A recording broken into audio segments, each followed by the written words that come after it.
नमस्कार, मैं हूं राशिद, देख रहे हैं आप सुपरफास्ट 100। नमस्कार, मैं हूं राजीव शर्मा। शुरुआत करते हैं बीजेपी की खबरों से। बीजेपी में लालकृष्ण आडवाणी की सीट को लेकर महाभारत मच गया है। आडवाणी गांधीनगर की जगह भोपाल से चुनाव लड़ने पर अड़ गए हैं। आडवाणी ने पार्टी अध्यक्ष राजनाथ सिंह समेत वरिष्ठ नेताओं को ये बता भी दिया है। दरअसल नाराजगी और भितरघात के खतरे के चलते आडवाणी गांधीनगर से चुनाव नहीं लड़ना चाहते। उन्हें मनाने के लिए बीजेपी के प्रधानमंत्री पद के उम्मीदवार नरेंद्र मोदी ने फोन किया और गांधीनगर से ही चुनाव लड़ने की गुजारिश भी की। बीजेपी संसदीय बोर्ड की आज बैठक में भी आडवाणी ने हिस्सा नहीं लिया। वो चुनाव समिति की बैठक में भी नहीं पहुंचे। उनकी सीट पर जब फैसला हो जाएगा तभी वो बैठक में आएंगे और तब तक के लिए नैतिकता के आधार पर बैठक से दूर हैं। आडवाणी को भोपाल से ही चुनाव लड़ाने का प्रस्ताव मध्य प्रदेश बीजेपी ने पहले से ही दिया है। खुद सीएम शिवराज सिंह चौहान भी चाहते हैं कि आडवाणी भोपाल से लड़ें। आडवाणी को भी भोपाल की सीट ज्यादा सुरक्षित नजर आ रही है। भोपाल के मौजूदा सांसद कैलाश जोशी भी चाहते हैं कि आडवाणी भोपाल से लड़ें। इसके लिए वो सीट छोड़ने को तैयार हैं और इस बाबत उन्होंने आडवाणी से बात भी की है। मैंने कहा था कि मैं चाहूंगा कि माननीय आडवाणी जी भोपाल से लड़ें। बहुत अच्छी सीट है, बिल्कुल निश्चित रूप से जीतेंगे। मैंने उनसे स्वयं भी बातचीत की थी तो उन्होंने कहा कि ठीक है, निर्णय होने दो तब विचार करेंगे। आडवाणी के भोपाल से चुनाव लड़ने की खबरों के बीच भोपाल शहर में उनके होर्डिंग पोस्टर लग गए हैं। इन होर्डिंग में लिखा गया है कि भोपाल लोकसभा क्षेत्र में आडवाणी जी का स्वागत है। मोदी और आडवाणी में तनातनी की वजह अहमदाबाद में ईस्ट की सीट बताई जा रही है। यहां से मोदी हरिन पाठक का टिकट कटवाकर खुद लड़ना चाहते थे, जिस पर आडवाणी को ऐतराज था और उन्होंने नाराजगी में गांधीनगर को ही बाय बाय बोलने का फैसला ले लिया।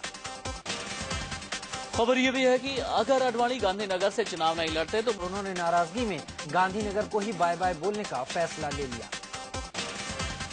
खबर यह भी है कि अगर आडवाणी गांधीनगर से चुनाव नहीं लड़ते तो मोदी के करीबी अमित शाह को मौका दिया जा सकता है। हालांकि बताया जा रहा है कि अमित शाह चुनाव लड़ने को इच्छुक नहीं है, लेकिन आखिरी फैसला मोदी ही करेंगे। अहमदाबाद ईस्ट को लेकर विवाद के बीच खबर यह भी है कि मोदी गुजरात के वडोदरा से चुनाव लड़ सकते हैं। वाराणसी से उनकी उम्मीदवारी का पहले ही ऐलान हो चुका है और दूसरी सीट के तौर पर वडोदरा पर मोहर लग सकती है। मोदी के वडोदरा से भी चुनाव लड़ने के कयास के बीच वडोदरा में जश्न भी मनाया जाने लगा। बीजेपी कार्यकर्ताओं ने पटाखे फोड़कर और मिठाइयां बांटकर खुशियां मनाई। वडोदरा में मोदी के नाम के होर्डिंग और पोस्टर भी लगा दिए गए हैं। इन होर्डिंग में मोदी को छोटे सरदार के तौर पर संबोधित किया गया है और वडोदरा को उनकी कर्मभूमि बताया गया है। आडवाणी की नाराजगी को लेकर कांग्रेस ने मोदी पर निशाना साधा है। केंद्रीय मंत्री कपिल सिब्बल ने कहा कि मोदी ने पूरी बीजेपी पर कब्जा जमा लिया है, ऐसे में लोग नाराज तो होंगे ही। मोदी ने ऐलान ही कर दिया अपने विज्ञापन द्वारा कि बीजेपी का कोई मायना नहीं है, केवल मैं हूं, मैं हूं, मैं हूं, तो फिर बाकी तो नेचुरली इधर उधर जाएंगे।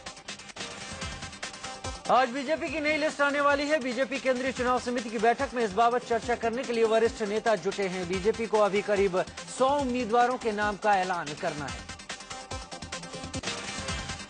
बीजेपी आज यूपी की 22 सीटों के साथ साथ पंजाब, हरियाणा, आंध्र प्रदेश, तमिलनाडु, राजस्थान, गुजरात, महाराष्ट्र और मध्य प्रदेश की 5 सीटों के लिए उम्मीदवार के नाम का ऐलान भी कर सकती है। बीजेपी ने तमिलनाडु में 5 क्षेत्रीय दलों के साथ मिलकर चुनाव लड़ने का फैसला किया है। पीएमके, डीएमडीके, एमडीएमके, आईजेके और आईजीपी के साथ गठबंधन तय हुआ है। बीजेपी अध्यक्ष राजनाथ सिंह 20 मार्च को चेन्नई जाने वाले हैं, जहां इस गठबंधन की औपचारिक घोषणा होगी। गठबंधन फॉर्मूले के मुताबिक तमिलनाडु में बीजेपी 9 सीटों पर लड़ेगी। वहीं पीएमके को 8 सीटें, डीएमडीके को 14 सीटें और एमडीएमके को 8 सीटें दी गई हैं। आईजेके और आईजेपी को 1-1 सीट मिलेगी, लेकिन इन्हें बीजेपी के सिंबल पर ही चुनाव लड़ना होगा। केंद्रीय मंत्री सलमान खुर्शीद ने एक बार फिर नरेंद्र मोदी पर निशाना साधा है और उनकी तुलना नर्सरी के बच्चे से की है। उन्होंने कहा कि मोदी को दंगों पर क्लीन चिट नर्सरी में मिले नंबर की तरह है, जिस पर इतराना नहीं चाहिए। मोदी जी को किस अपील में और किस कोर्ट ने कोई क्लीन चिट दी है मैं नहीं जानता। किसी बच्चे को नर्सरी में सही अंक मिल गए तो वो अपने आप को डॉक्टर समझ रहा है और पीएचडी लिए फिर रहा है, ऐसे कैसे हो सकता है?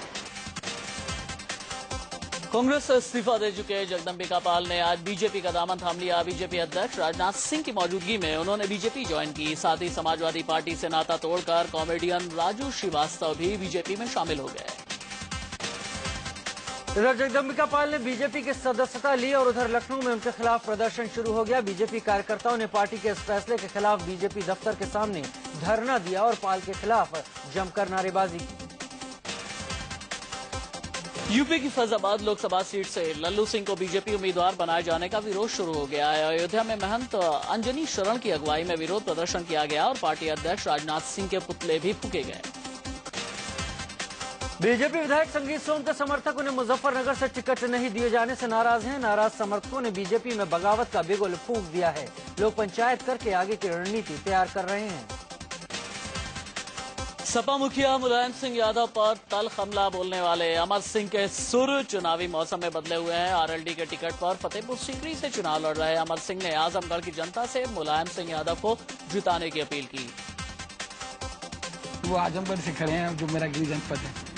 मैं अपील करता हूँ आजमगढ़ के मतदाताओं से कि आदरणीय मुलायम सिंह जी का समर्थन करें। वहाँ राष्ट्रीय लोकदल का प्रत्याशी नहीं, और मैं नहीं चाहूँगा कि भारतीय जनता पार्टी वहाँ से जीते। अमर सिंह भले ही मुलायम सिंह को जिताने की अपील कर रहे हो, लेकिन समाजवादी पार्टी के महासचिव रामगोपाल यादव ने उन पर निशाना साधा है। उन्होंने कहा कि एसपी छोड़ने के बाद अमर सिंह जीरो हो गए हैं। समाजवादी पार्टी से जाने के बाद वो हो गए zero, a big zero and is nothing. Chhattisgarh Congress में टिकटों को लेकर घमासान मचा हुआ है। पूर्व मुख्यमंत्री अजीत जोगी को महासमुंद से टिकट दिए जाने का विरोध शुरू हो गया। इस सीट से अपना टिकट कटने से भड़के कांग्रेस में पिछड़ा वर्ग प्रकोष्ठ के अध्यक्ष मोतीलाल साहू ने इस्तीफा दे दिया है। चंदौली में बीजेपी के लोकसभा उम्मीदवार महेंद्रनाथ पांडे के खिलाफ बीजेपी कार्यकर्ताओं ने प्रदर्शन किया। बीजेपी कार्यकर्ताओं ने स्थानीय नेता को टिकट नहीं दिए जाने से नाराजगी जताई। सूत्रों से खबर है कि सूचना और प्रसारण मंत्री मनीष तिवारी लोकसभा चुनाव लड़ सकते हैं। पहले खराब सेहत का हवाला देकर उन्होंने चुनाव लड़ने से इनकार कर दिया था। मनीष तिवारी पंजाब के लुधियाना से सांसद हैं। कांग्रेस की तीसरी लिस्ट में भी वाराणसी से मोदी के खिलाफ उम्मीदवार उतारने को लेकर कोई फैसला नहीं हो पाया। इस बात की चर्चा है कि पार्टी नरेंद्र मोदी के मुकाबले किसी दमदार उम्मीदवार को उतारना चाहती है, जिस पर मंथन चल रहा है।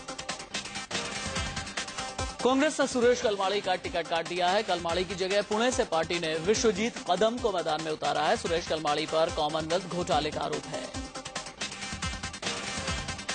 इससे पहले कल कांग्रेस ने 58 उम्मीदवारों की अपनी तीसरी लिस्ट जारी की। दिल्ली की चांदनी चौक सीट से कपिल सिब्बल को फिर मौका मिला है, जबकि नई दिल्ली सीट से अजय माकन को उम्मीदवार बनाया गया है। पूर्वी दिल्ली से कांग्रेस ने संदीप दीक्षित को टिकट दिया, जबकि नॉर्थ दिल्ली से कृष्णा तीरथ को मैदान में उतारा गया। वहीं नॉर्थ ईस्ट दिल्ली से जेपी अग्रवाल पर दोबारा भरोसा जताया गया। कांग्रेस ने अजमेर से सचिन पायलट को टिकट दिया है, जबकि सीपी जोशी को जयपुर ग्रामीण से टिकट दिया गया है। मुरादाबाद से सांसद रहे मोहम्मद अजहरुद्दीन को इस बार राजस्थान के सवाई माधोपुर से टिकट दिया गया है। कांग्रेस ने गुड़गांव से राव धर्मपाल को टिकट दिया, तो वहीं सिरसा से अशोक तंवर पर भरोसा जताया। गुरदासपुर से प्रताप सिंह बाजवा को कांग्रेस उम्मीदवार बनाया, तो जोधपुर से चंद्रेश कुमारी को मैदान में उतारा है। नॉर्थ ईस्ट दिल्ली से आम आदमी पार्टी का टिकट लौटाने वाले महेंद्र सिंह ने अरविंद केजरीवाल से मुलाकात कर राखी बिरलान की शिकायत की। उन्होंने कहा कि अगर विधायक राखी को उम्मीदवार बनाया गया तो वो समर्थन नहीं करेंगे। राखी बिरला खड़ी होकर तो आप उन्हें समर्थन देंगे? ना, मैं तो उसका समर्थन नहीं है, तो बात क्या मैं समझता हूँ। पार्टी के साथ है, मजबूती से खड़े हैं। पार्टी को जिताएंगे और पूरे प्रदेशों में, लेकिन राखी के खिलाफ जाएंगे। कल ही महेंद्र सिंह ने पार्टी का टिकट लौटा दिया था और आरोप लगाया था कि पूर्व मंत्री और मंगोलपुरी की विधायक राखी बिरलान ने चुनाव खर्च के लिए 7 लाख रुपए मांगे थे। ऐसे नहीं काम होगा। यहाँ तो पैसे खर्च होंगे, पैसे खर्च करने पड़ेंगे। 7 लाख रुपए खर्चवाइए और बाकी बात मेरे भाई से कीजिए, वो चलेगी। पैसे मांगना एक बात अलग थी, क्या 7 लाख रुपए दे दीजिए। हालांकि राखी बिरलान ने महेंद्र सिंह के आरोपों को सिरे से खारिज किया है। साथ ही राखी ने कहा कि अगर पार्टी टिकट देगी तो वो लोकसभा चुनाव लड़ने को तैयार है। ये 7 लाख जो बोला है उन्होंने ऑफिस के लिए, इसके ऊपर आपका क्या कहना है? सर बिल्कुल भी, मैं तो सिरे से खारिज कर रही हूँ, ऐसी कुछ बात ही नहीं हुई। वहीं यूपी के फैजाबाद से भी आपके उम्मीदवार इकबाल मुस्तफा ने पार्टी का टिकट लौटा दिया। इकबाल मुस्तफा ने कहा कि उन्होंने अरविंद केजरीवाल को चिट्ठी लिखकर इस बात की जानकारी दे दी है। साफ सुथरी राजनीति का पाठ पढ़ाने वाली केजरीवाल की आम आदमी पार्टी ने गुजरात की साबरकांठा सीट से एक आपराधिक किस्म के शख्स को टिकट दिया है। यहां से आपने नट्टू भाई को टिकट दिया है, जो नकली सोना बेचने वाले गिरोह का सरगना बताया जाता है। 2011 में नट्टू भाई अपने भाई के साथ नकली सोना बेचते हुए पकड़ा गया था। उस पर 420 और 406 के तहत केस दर्ज कर चार्जशीट भी फाइल की गई थी। यही नट्टू भाई अब केजरीवाल की पार्टी से साबरकांठा सीट से चुनाव लड़ रहे हैं। आम आदमी पार्टी की छत्तीसगढ़ की दुर्ग सीट से ओमकार दास मानिकपुरी यानी फिल्म पीपली लाइफ के नत्था को उतारा जा सकता है। दुर्ग से सरोज पांडे बीजेपी उम्मीदवार हैं, जिनके खिलाफ नत्था को उतारने की तैयारी में आम आदमी पार्टी है। बीजेपी महासचिव और सांसद अनंत कुमार ने आज दक्षिण बेंगलुरु सीट से पर्चा दाखिल किया। इस सीट पर अनंत कुमार का मुकाबला इन्फोसिस के सह संस्थापक और UIDAI के पूर्व अध्यक्ष नंदन नीलेकणी से है, जो कांग्रेस की टिकट पर चुनावी मैदान में है। बिहार बीजेपी के दिग्गज नेता गिरिराज सिंह ने आज नवादा सीट से पर्चा दाखिल किया। बेगूसराय से टिकट न मिलने से नाराज गिरिराज सिंह काफी मान मनौवल के बाद नवादा सीट से चुनाव लड़ने को राजी हुए। असम के सीएम तरुण गोगोई के बेटे गौरव गोगोई ने नगांव में लोकसभा के लिए नामांकन दाखिल किया। गौरव गोगोई कलियाबर सीट से लोकसभा उम्मीदवार हैं। असम में 7 अप्रैल को मतदान होना है। हरियाणा में कांग्रेस के लोकसभा उम्मीदवार अरविंद शर्मा ने करनाल सीट से नामांकन भरा। नामांकन के बाद उन्होंने रैली को संबोधित किया। वेस्ट दिल्ली से बीजेपी के उम्मीदवार प्रवेश वर्मा ने बंगला साहिब गुरुद्वारा जाकर मत्था टेका। कार्यकर्ताओं के साथ गुरुद्वारा पहुंचे प्रवेश वर्मा ने जीत की दुआ मांगी। वेस्ट दिल्ली से कांग्रेस के महाबल मिश्रा और आम आदमी पार्टी के जरनैल सिंह मैदान में हैं। 5 सालों में पूर्व रेल मंत्री पवन कुमार बंसल की संपत्ति दोगुनी हो गई है। चंडीगढ़ लोकसभा सीट से कांग्रेस प्रत्याशी के रूप में नामांकन दाखिल करते वक्त बंसल ने अपनी संपत्ति का हवाला दिया। अपने हलफनामे में पवन बंसल ने अपनी कुल संपत्ति 7 करोड़ 70 लाख रुपए बताई है। 2009 के चुनाव में दाखिल हलफनामे में बंसल ने अपनी संपत्ति 3 करोड़ 86 लाख रुपए बताई थी। इस तरह से 5 साल में उनकी संपत्ति करीब करीब दोगुनी हो गई। बीजेपी के प्रधानमंत्री पद के उम्मीदवार नरेंद्र मोदी गुरुवार को महाराष्ट्र के विदर्भ के दौरे पर रहेंगे। कल दोपहर वो यवतमाल पहुंचेंगे। यहां से वो गांधी आश्रम सेवाग्राम जाएंगे। साथ ही वर्धा में उनकी जन चेतना सभा भी होनी है। मोदी की चाय पर चर्चा प्रोग्राम का तीसरा चरण कल यवतमाल में होना है। वो यवतमाल के किसानों के साथ चाय पर चर्चा करेंगे। इस इलाके से किसानों की आत्महत्या की खबरें भी आती रही हैं। झारखंड के दुमका में होने वाली बीजेपी के प्रधानमंत्री पद के उम्मीदवार नरेंद्र मोदी की रैली रद्द कर दी गई है। 24 मार्च को दुमका में जनसभा करने वाले थे। बीजेपी प्रदेश इकाई का कहना है कि रैली की अगली तारीख का ऐलान जल्द ही होगा। वाराणसी में 23 मार्च को होने वाली अरविंद केजरीवाल की रैली को स्थानीय प्रशासन से इजाजत नहीं मिली। विधान परिषद चुनाव की वजह से डीएम ने रैली की मंजूरी देने से इनकार कर दिया। अब ये रैली 25 मार्च को होगी। वाराणसी से बीजेपी के पीएम कैंडिडेट नरेंद्र मोदी की उम्मीदवारी के ऐलान के बाद आप ने 23 मार्च को रैली करने का ऐलान किया था। इस रैली में केजरीवाल मोदी के खिलाफ चुनाव लड़ने का ऐलान करने वाले थे, पर अब इसके लिए उन्हें 2 दिन का और इंतजार करना पड़ेगा। चुनाव आयोग ने इंटरनेट और सोशल नेटवर्किंग साइट के जरिए चुनाव प्रचार पर सख्ती अपनाई है। इंटरनेट पर चुनाव प्रचार के लिए अब राजनीतिक दलों को चुनाव आयोग की इजाजत लेनी होगी। इस बाबत आयोग ने गाइडलाइंस भी जारी की हैं। फेसबुक, ट्विटर समेत इंटरनेट पर कोई भी चुनावी प्रचार कंटेंट अपलोड करने से पहले अब उसे चुनाव आयोग को दिखाकर इजाजत लेनी होगी। हर पार्टी और उम्मीदवार को अब यह भी बताना होगा कि सोशल मीडिया में प्रचार पर कितना खर्च हुआ है। चुनाव आयोग ने सोशल साइट्स को भी चिट्ठी भेजकर नई गाइडलाइंस का पालन करने को कहा है। कहा गया है कि अगर बगैर इजाजत के कोई पार्टी या उम्मीदवार कंटेंट अपलोड करती है तो उसे सोशल साइट्स को हटाना होगा। गाजियाबाद में 2 गाड़ियों से 1 करोड़ रुपए का कैश बरामद किया गया है। कैश के साथ पुलिस ने 8 लोगों को हिरासत में लिया है, जिनसे पूछताछ की जा रही है। 2 गाड़ियों में ट्रंक के अंदर कैश रखा गया था। चुनावी मौसम देखते हुए कैश को लेकर शक जताया जा रहा है कि ये कैश किसी नेता का हो सकता है। हालांकि अभी ये साफ नहीं हो पाया किसे कहां ले जाया जा रहा था। दिल्ली सरकार ने कहा है कि बिजली बिल में 50% की छूट देने के लिए उसके पास पैसे ही नहीं है। दिल्ली हाईकोर्ट में हलफनामा दायर कर सरकार ने कहा कि पूर्ववर्ती केजरीवाल सरकार के फैसले को लागू नहीं किया जा सकता। दरअसल अरविंद केजरीवाल जब दिल्ली के मुख्यमंत्री थे तब उन्होंने अपने साथ बिजली आंदोलन करने वालों के बिल में 50% छूट की घोषणा की थी। अक्टूबर 2012 से दिसंबर 2013 के दौरान के बकाया बिजली बिलों पर छूट लागू होनी थी। हालांकि दिल्ली सरकार ने दिल्ली हाईकोर्ट में हलफनामा देकर कहा है कि बिजली बिल में 50% छूट के लिए बजट में प्रावधान ही नहीं किया गया। दरअसल छूट देने की स्थिति में सरकार पर करोड़ों का भार पड़ने वाला है। नाबालिग यौन उत्पीड़न मामले में आसाराम की रिवीजन याचिका पर सुनवाई जोधपुर हाईकोर्ट में चल रही है। अब 25 मार्च को अर्जी पर सुनवाई होनी है। निचली अदालत में आरोप तय होने पर आसाराम की तरफ से हाईकोर्ट में चुनौती दी गई है। आसाराम के साथ साथ उनके चारों सहयोगी और केस के आरोपी शिल्पी, शिवा, प्रकाश और शरत ने भी हाईकोर्ट में रिवीजन याचिका लगाई है। इन सभी की अर्जी पर अब जोधपुर हाईकोर्ट में 25 मार्च को ही सुनवाई होगी।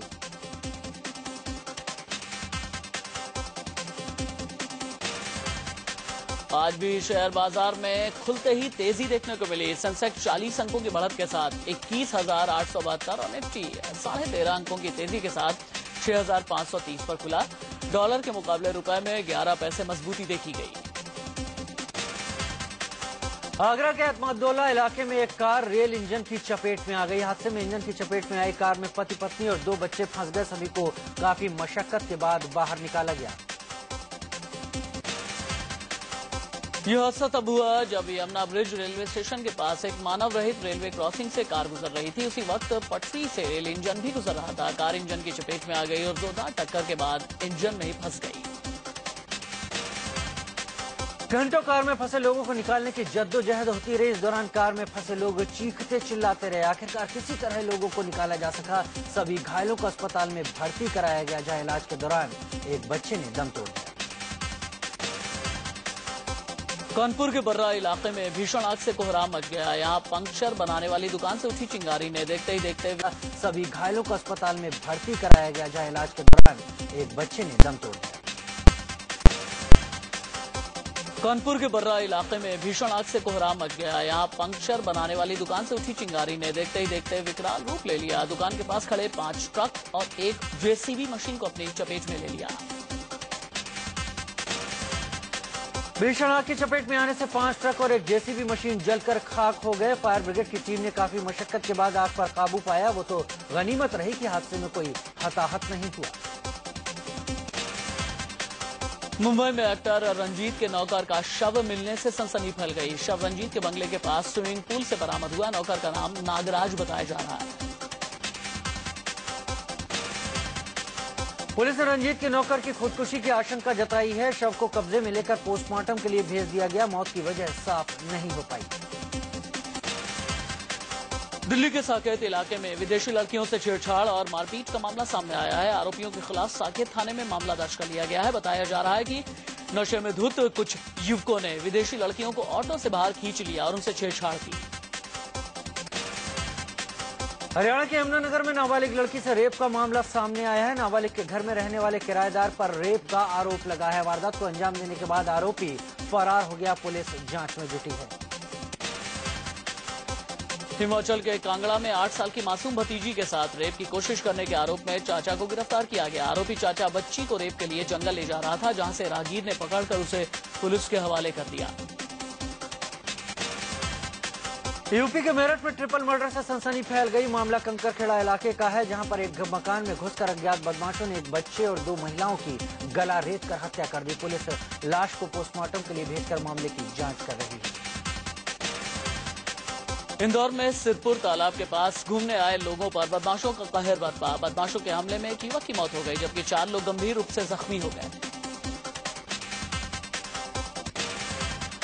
पंजाब के पटियाला में पुलिस ने बब्बर खालसा के 6 आतंकियों को गिरफ्तार करने का दावा किया है। पुलिस को इनके पास से 1 राइफल, 2 पिस्टल मिले हैं। पकड़े गए आतंकी गुरदीप सिंह के जगतार सिंह हवारा से नजदीकी संबंध रहे हैं। झारखंड के गुमला में पुलिस ने 2 नक्सलियों को गिरफ्तार किया है। नक्सलियों के पास से पिस्टल जब्त किए गए। पुलिस के मुताबिक दोनों PLFI संगठन से जुड़े थे।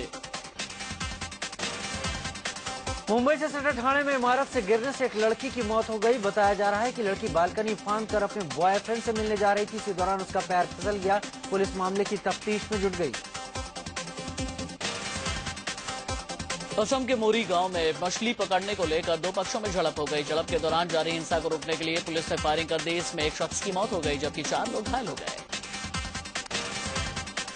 मथुरा का एक प्राइवेट अस्पताल में इलाज के दौरान एक युवक की मौत हो गई। डॉक्टर पर लापरवाही का आरोप लगाकर युवक के परिजनों ने जमकर हंगामा किया। दूसरी ओर डॉक्टर ने भी मृत युवक के भाई पर चाकू से हमला कर दिया। पुलिस मामले की जांच में जुटी है।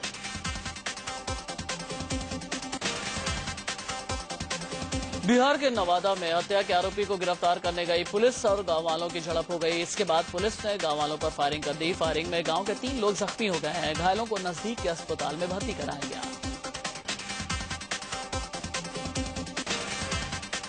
यूपी के पीलीभीत में समाजवादी पार्टी के जिला कोषाध्यक्ष पर जानलेवा हमला किया गया। वारदात गजरौला थाना इलाके के मुंडेला कला गांव की है। एसपी नेता को अज्ञात लोग घर से बुलाकर ले गए। बाद में जमकर पिटाई की।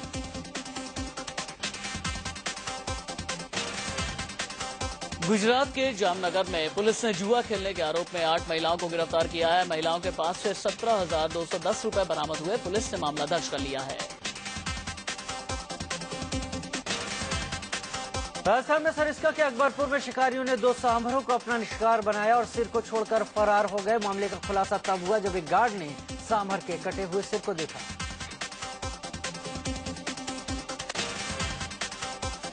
यूपी के हापुड़ में हाईवे पर सरेआम एक युवक बाइक से जानलेवा स्टंट करता नजर आया। सड़क पर दोनों तरफ से गाड़ियां आ जा रही थी लेकिन युवक ने इसकी कोई परवाह नहीं की।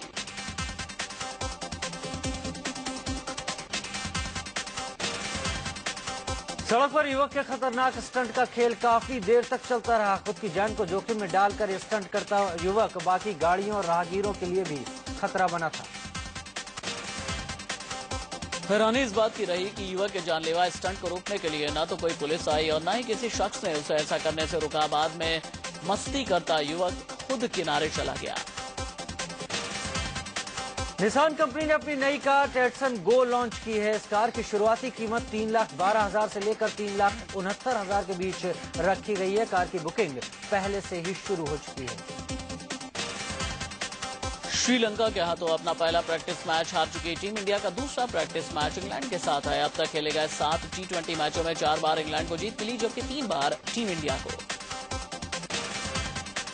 लंबे अरसे से टीम इंडिया से बाहर चल रहे क्रिकेटर वीरेंद्र सहवाग की पीड़ा सामने आई है। सहवाग ने कहा कि हर कोई सेकंड चांस का हकदार होता है और हर किसी को दूसरा मौका मिलना भी चाहिए।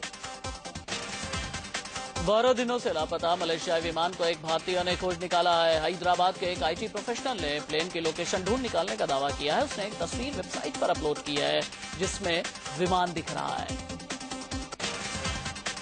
अनूप माधव नाम के IT प्रोफेशनल ने 8 मार्च को एक बड़े एयरक्राफ्ट की सैटेलाइट इमेज ढूंढ निकाली जो अंडमान आइलैंड के पास काफी कम ऊंचाई पर उड़ रहा था। उसका मानना है कि मलेशियन एयरलाइंस का बोइंग 777 प्लेन हो सकता है। यूक्रेन का हिस्सा रहा क्रीमिया अब रूस में शामिल हो गया। यूक्रेन और पश्चिमी देशों के विरोध के बावजूद भी रूस के राष्ट्रपति व्लादिमीर पुतिन ने हस्ताक्षर किए। पुतिन ने कहा कि क्रीमिया हमेशा रूस का हिस्सा था।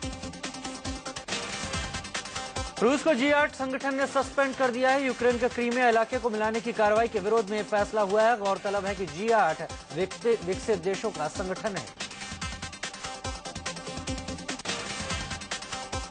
पेरू की राजधानी लीमा में एक तेज रफ्तार बेकाबू ट्रक ने कोहराम मचा दिया। भीड़ में घुसे ट्रक की चपेट में आने से 6 लोगों की मौत हो गई जबकि दर्जनों लोग जख्मी हो गए। ट्रक की चपेट में आने के बाद की तस्वीरें आपके सामने हैं। कोलंबिया में एक बच्चे के वजन ने सबको चौंका दिया। 8 महीने के बच्चे का वजन 21 किलो है जो कि आम बच्चों से 3 गुना ज्यादा है। बच्चे के शरीर को लेकर उसके परिजन चिंतित हैं। अभिनेत्री सोनाक्षी सिन्हा और अभिनेता अर्जुन कपूर ने आगरा में ताजमहल के साए में होली खेली। फिल्म तेवर की शूटिंग के दौरान सोनाक्षी और अर्जुन कपूर के होली खेलते हुए दृश्य फिल्माया गया जिसमें दोनों कलाकारों ने जमकर होली खेली। अभिनेत्री सोनम कपूर ने मुंबई के जुहू स्थित इस्कॉन टेम्पल में गजल एल्बम कुछ दिल ने कहा लॉन्च किया। इस दौरान मशहूर शायर जावेद अली, उस्ताद अहमद मोहम्मद हुसैन और हर्ष ब्रह्मभट्ट के साथ फिल्म जगत की कई दिग्गज हस्तियां मौजूद थी। अभिनेत्री सनी लियोनी अपने आने वाली फिल्म रागिनी MMS 2 के प्रमोशन में जुटी हैं। इसी सिलसिले में वो नागपुर पहुंची है। फिल्म रागिनी MMS का सीक्वल है। फिल्म 21 मार्च को रिलीज होनी है। मुंबई के बांद्रा में फिल्म कांची का म्यूजिक लॉन्च किया गया। बॉलीवुड के शोमैन कहे जाने वाले निर्माता निर्देशक सुभाष घई इस फिल्म के जरिए लंबे समय बाद कमबैक कर रहे हैं। 5 अप्रैल को ये फिल्म रिलीज होनी है। और हरमन भवेजा की फिल्म ठिशकियाओं का नया गाना रिलीज हुआ। सनम जी तलवार के लिखे इस गाने को मीका और पलक मुच्छल ने गाया है। फिल्म 28 मार्च को रिलीज होनी है।